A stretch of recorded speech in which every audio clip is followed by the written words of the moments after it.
Kenya Power, and I say this always, and I've written about it many times, is the most fraudulent institution in this country because they not only enjoy some sort of a protection that no other industry enjoys, but they take advantage of that also to try and use some very crooked ways of making revenue. They are the only institution that is compensated for against every external shock. For example, if you look at your bill, you will be charged for fuel adjustments. So if any fuel prices increase today, they are compensated for in your bill. If there is a forex adjustment, so if there's any exchange rate movement upwards, they are compensated for. On that bill of yours, it will be there. Their rate that they charge, they can be charged by the producers of power, KenGen and so forth, is determined normally for them by government. So KenGen cannot just charge them what they want. Government will say, no, don't charge this much to KPLC, charge only this amount.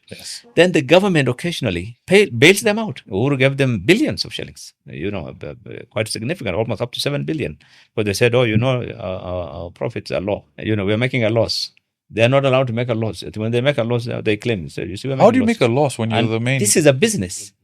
So, how do we make a loss when you are compensated for everything? Because the reason is because it's the worst place where corruption takes place in this country.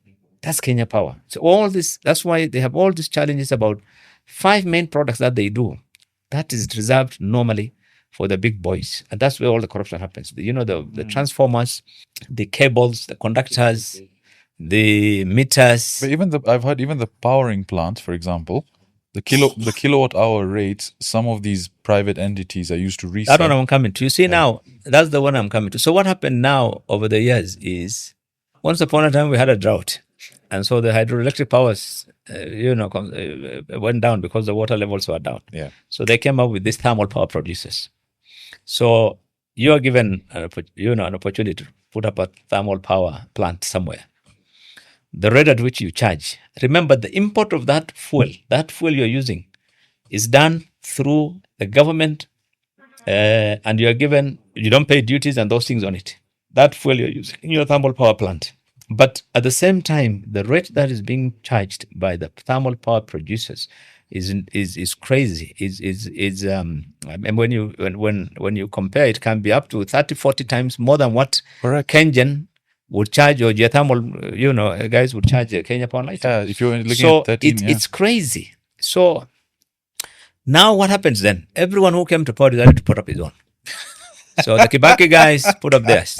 Uhuru came, these guys put up fantastic. theirs. So Uhuru now, when things became very bad in the last term, he set up a task force, you remember? Yes. Headed by someone who we used to be with in Pricewaterhouse from the private sector. They came up with some very clear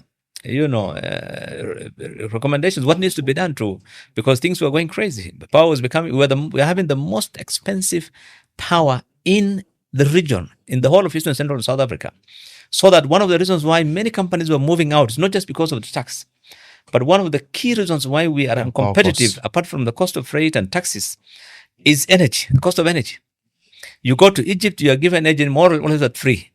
You go to Ethiopia, it's more or less like free. You go to Uganda, it's the lowest. It's one of the lowest. So here,